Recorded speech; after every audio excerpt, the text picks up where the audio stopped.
Hello friends, स्वागत है आप सभी का आज के एक और नए क्लास में। आज हमें क्या पढ़ना है, चैप्टर 3 को कंटिन्यू करना है।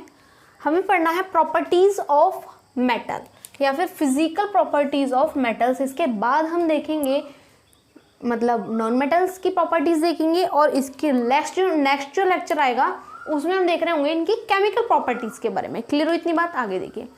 फर्स्ट हम फोर्थ आती है हमारी विद्युत का चालन।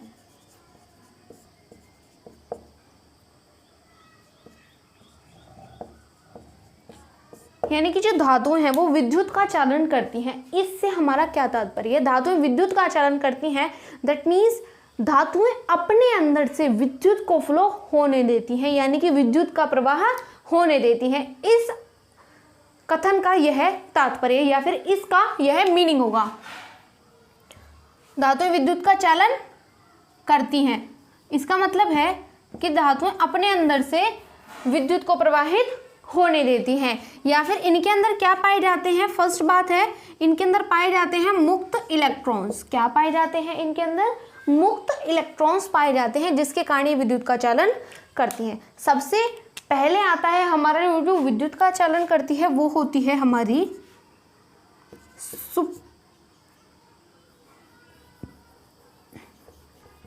यानी कि जो सुपर पावर रखती है किसकी? कंडक्टिविटी की। वो कौन आती है? हमारी सिल्वर, उसके बाद गोल्ड, उसके बाद एल्युमिनियम और उसके बाद आता है टंगस्टन। ठीक है, ये इनका क्रम होता है। सबसे पहले सिल्वर, फिर गोल्ड, फिर एल्युमिनियम, फिर टंगस्टन। यहाँ पे आपको एक फिगर दिख रहा होगा जिसमें हमने क्या किया है, एक मतलब बल्ब लिया हुआ है। वहाँ पे देखिए एक बल्ब है और एक बैटरी लगी हुई है, दो तार हैं, बीच में स्पेस है, दो क्लिप लगी हुई हैं। उनके बीच में से विद्युत धारा प्रवाहित नहीं हो रही। फर्स्ट फिगर में आप देखेंगे कि जो हमारा बल्ब है वो नहीं जल रहा है। बल्ब हमारा नहीं जल रहा क्योंकि उनके बीच में क्या है, इस तरीके से है वायर, यहाँ पे लगी हुई है बैटरी, वायर इस तरीके से है, यहाँ पे क्लिप लगे हुए हैं दो, इनके बीच में स्पेस है, यानी कि इन दोनों को रुका मतलब ये अटैच नहीं है, यानी कि इससे विद्युत का प्रवाह नहीं हो सकता। नेक्स्ट में क्या हो रहा है कि इनके बीच में क्या किया हुआ है, एक धातु लगा दी हमने। क्या लगा दिया? एल्यूमिनियम को लगा दिया। एल्यूमिनियम जो लगाई है वहाँ पे तो आपको दिख रहा होगा कि बल्ब ग्लो होने लग गया। ऐसा क्यों हुआ? क्योंकि जो धातुएं हैं वो अपने अंदर से विद्युत का चालन कराती हैं। इसीलिए हम धातुओं के तार यूज़ करते हैं। सबसे पहले जो मर्क्यूरी है और एक बात बहुत इंपॉर्टेंट है कि इनके अंदर जो प्रतिरोध है वो कम होता है, यानी कि अल्पतम होता है। प्रतिरोध अल्पतम होता है।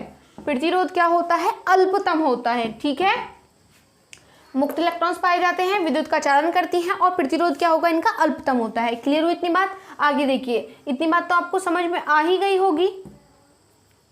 जो नेक्स्ट फिगर दिख रहा है आपको, वहां पे ग्लो हो रहा है। क्यों हो रहा है ये तो हम पता कर चुके हैं। इनके अंदर मुक्त इलेक्ट्रॉन्स पाए जाते हैं जिसके कारण विद्युत का प्रवाह करती है। प्रतिरोध बहुत कम होता है। हम जो मर्क्यूरी है,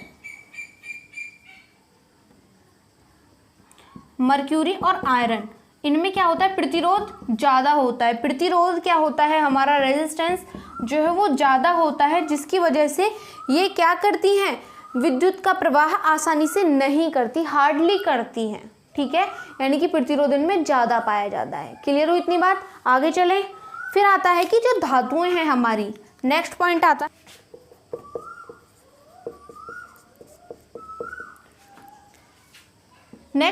है हमारा जो धातुएं हैं वो चमकदार होती हैं। फर्स्ट हम देख चुके हैं ये वाला। नेक्स्ट है धातुएं क्या हैं? वो चमकदार होती हैं, यानी कि इनमें चमक रहती है, जिसकी वजह से ये क्या करते हैं? प्रकाश का अच्छा परावर्तक होती हैं, जिसकी वजह से इनका यूज किस में कर लिया जाता है? दर्पण बनाने में भी इनका यूज किया जाता है। किसका? धातुओं का। धातुएं तब तक अच्छी परावर्तक हैं प्रकाश की जब तक ये चमकदार हैं। यदि आपने देखा होगा इनमें चमक होती है, जैसे गोल्ड हुआ, प्लेटिनम हुआ, सिल्वर हुआ, इनके क्या करती हैं औरतें? ऑर्नामेंट्स यानी कि ज्वेलरीज पहनती हैं। ये बात तो आपको पता है कि ये ज्वेलरीज पहनती हैं। लेकिन कुछ टाइम बाद आपने देखा होगा कि वो क्या हो जाती है, भद्दी पड़ जाती है ज्वेलरी। या फिर जो हमारी अच्छी परावर्तक कब तक होंगी, ये प्रकाश की अच्छी परावर्तक कब तक होंगी, जब तक ये भद्दी नहीं होती, यानी कि बिल्कुल क्लियर है, बिल्कुल साफ है, तब तक ये अच्छे से वर्क कर रही होती हैं। ठीक है, इनमें चमक क्या होती है, कुछ टाइम के बाद कम हो जाती है। क्यों? क्योंकि ऑक्साइड, आपको पता है कि वातावरण में क्या देखने को मिलता है हमें, ऑक्साइड हुआ, सल्फाइड हुआ या फिर कार्बोनेट, इन सब चीज़ों की इन पे लेयर जम जाती है, जिसकी वजह से भद्दी देखने को मिलती है। तो हमें क्या करना पड़ता है, इन्हें रेगमाल से घिसते हैं या फिर कुछ सॉल्यूशंस में इन्हें डाला जाता है, जिसकी वजह से इनके ऊपर की लेयर हट जाती है और ये क्या हो जाती है, साफ़ सुथरी हो जाती है, फिर से चमकदार हो जाती हैं। क्लियर हुई इतनी बात। नेक्स्ट पॉइंट आता है हमारा, धातुएं सामान्यतः कठोर होती हैं। नेक्स्ट पॉइंट क्या आता है, कठोर, कि सभी धातुएं चमकदार नहीं होती। धातुओं की चमकदार सतह का होना क्या कहलाता है, धात्विक चमक कहलाता है, या फिर धातुई चमक कहलाता है कठोरता। धातुएं क्या होती हैं, सामान्यतः कठोर होती हैं। धातुएं सामान्यतः कठोर होती हैं। कठोर मतलब यदि हम इन्हें हथौड़े से पीटे तो क्या हो जाती हैं ये, यदि हमें हथौड़े से पीटे तो ये फैल जाती है, आघातवर्ध्यता का गुण भी पाया जाता है इनमें। कठोर होती हैं, ये आसानी से टूटती नहीं है, यानी कि भंगुरता इनके अंदर नहीं होती। कठोरता से हमारा तात्पर्य क्या होगा कि ये किसी भी चीज़ को आसानी से क्या कर सकती हैं, लोड कर सकती हैं, किसी भी चीज़ का भार उठा सकती हैं, यानी कि ये आसानी से किसी भी चीज़ का भार उठा सकते हैं। कठोरता से हमारा मतलब ये होगा। इसीलिए तो हम लोहे का यूज़ किया जाता है पुल बनाने में, घर बनाने में, भवन बनाने में, बिल्डिंग वगैरह, या फिर कोई भी ऐसी चीज़ जिसमें मेटल्स का यूज़ हो, मतलब जो लंबे समय तक के लिए बनानी है, उसमें हम क्या करते हैं, मेटल्स का यूज़ करते हैं। मेटल सबसे हल्का सस्ता सा कौन सा पड़ जाता है, लोहा। तो हम इसलिए वहाँ पे क्या कर रहे होते हैं, लोहे का यूज़ कर रहे होते हैं। क्यों? क्योंकि ये बहुत ज़्यादा मजबूत भी होता है। इतनी बात समझ में आई, कठोरता। लेकिन कुछ जो धातुएं हैं वो कठोर नहीं होती, जैसे कि सोडियम हुआ और पोटेशियम हुआ, ये धातुएं कठोर नहीं होती, इनमें क्या है, अपवाद मिलता है। नेक्स्ट पॉइंट आता है हमारा, धातुएं मजबूत होती हैं, यानी कि आसानी से टूटती नहीं हैं।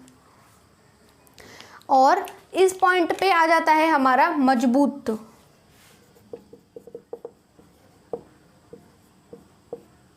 धातुएं क्या होती हैं, मजबूत होती हैं, यानी कि आसानी से भार उठा सकती हैं, आप इसे भी बोल सकते हैं।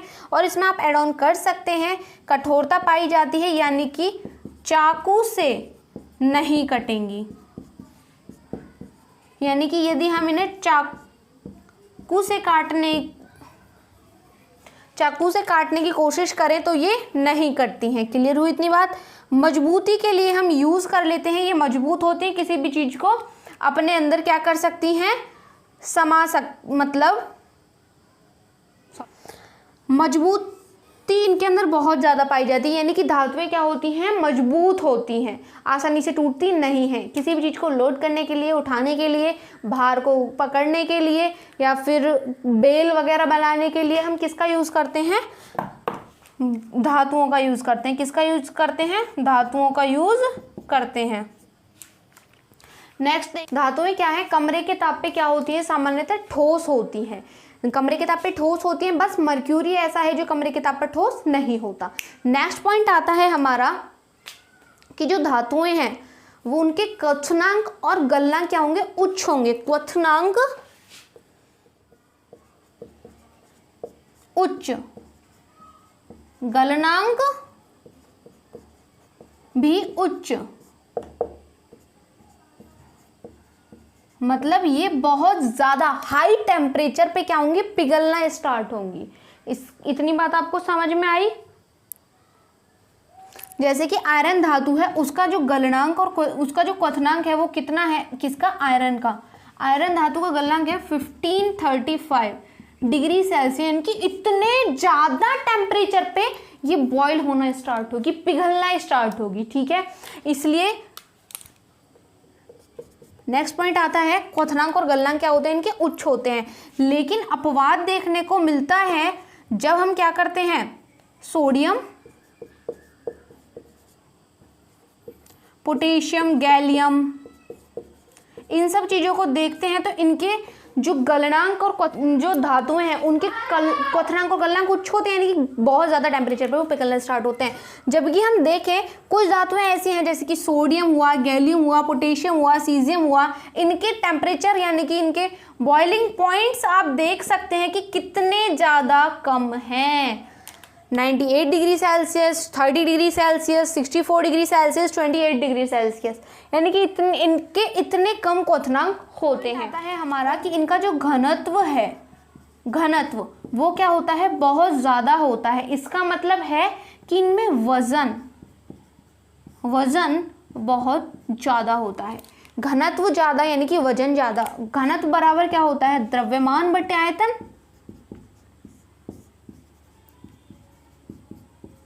घनत्व से हमारा तात्पर्य है कि घनत्व ज़्यादा होगा कि इनका जो द्रव्यमान और आयतन है वो उच्च होंगे, यानी कि आयतन में जो द्रव्यमान पाया जाएगा वो बहुत उच्च होगा। इसका मतलब होगा एक एग्जाम, आयरन जो है, आयरन का घनत्व यदि हम देखें तो वो कितना होगा, 7.8 ग्राम पर सेंटीमीटर क्यूब, यानी कि 1 सेंटीमीटर क्यूब के अंदर 7.8 ग्राम वजन होता है।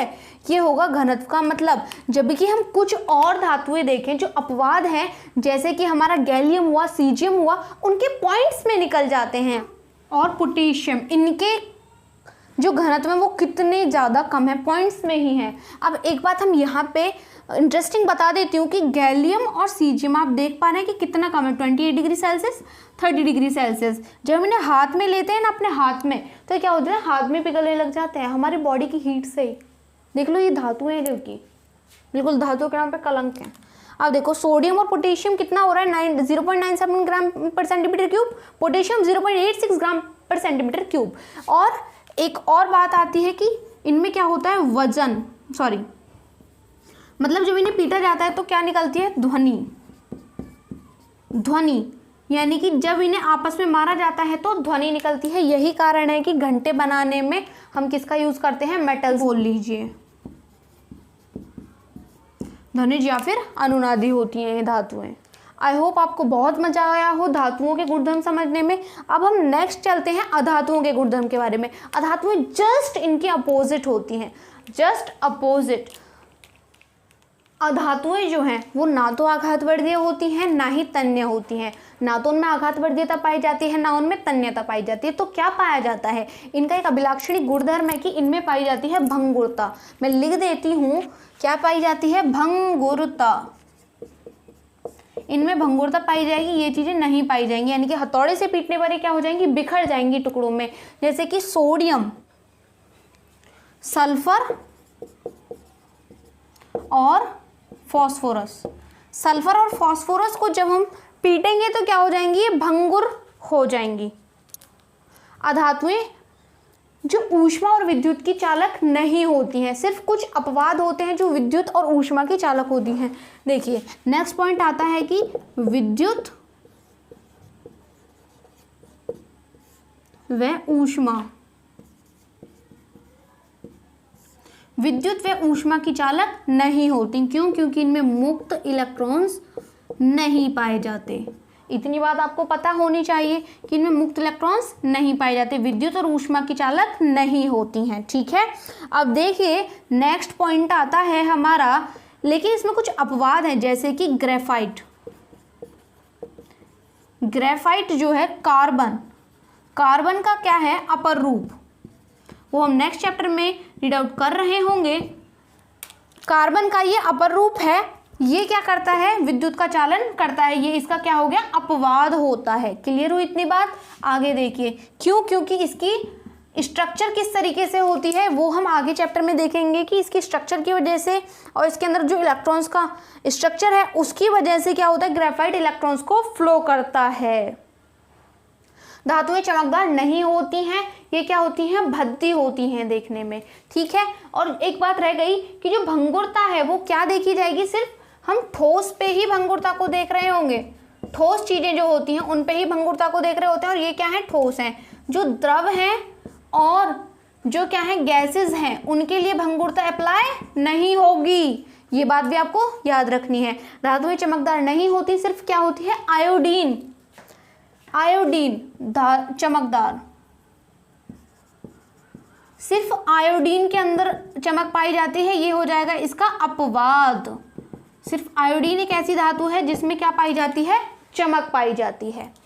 ठीक है, नेक्स्ट पॉइंट आता है हमारा, धातुएं क्या होती हैं, प्राय कोमल होती हैं, मुलायम होती हैं, कोमल और मुलायम होती हैं, यानी कि बहुत सॉफ्ट होती हैं। अपवाद देखने को मिलता है यहाँ पे हीरा, जो क्या है, अत्यधिक ठोस है, जो कि अत्यधिक ठोस अधातु है, जबकि ऐसा नहीं होता है कॉमनली अधातुओं में। ठीक है, अधातुएं मजबूत नहीं होती हैं, धातुएं क्या होती हैं, बिल्कुल भी मजबूत नहीं होती। नेक्स्ट आता है हमारा कमरे के तापमान, ठोस कुछ होती हैं, कुछ ठोस नहीं होती। ठीक है, द्रव भी होती हैं, गैसेस भी होती हैं। नेक्स्ट आता है इनके निम्न क्वथनांक और निम्न गलनांक होते हैं, निम्न क्वथनांक और गलनांक।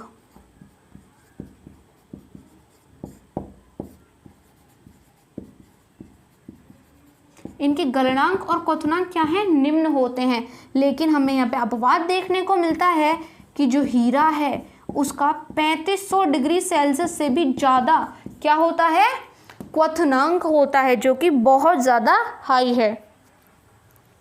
इनके घनत्व क्या होते हैं, बहुत कम होते हैं, यानी कि इनमें वजन पर ग्राम के हिसाब से बहुत कम पाया जाता है, सॉरी पर सेंटीमीटर क्यूब के हिसाब से इनमें जो वजन पाया जाता है वो बहुत कम पाया जाता है। धातुओं में ध्वनि नहीं देखने को मिलती, यानी कि ये ध्वनिज नहीं होती या फिर अनुनादी ये नहीं होती।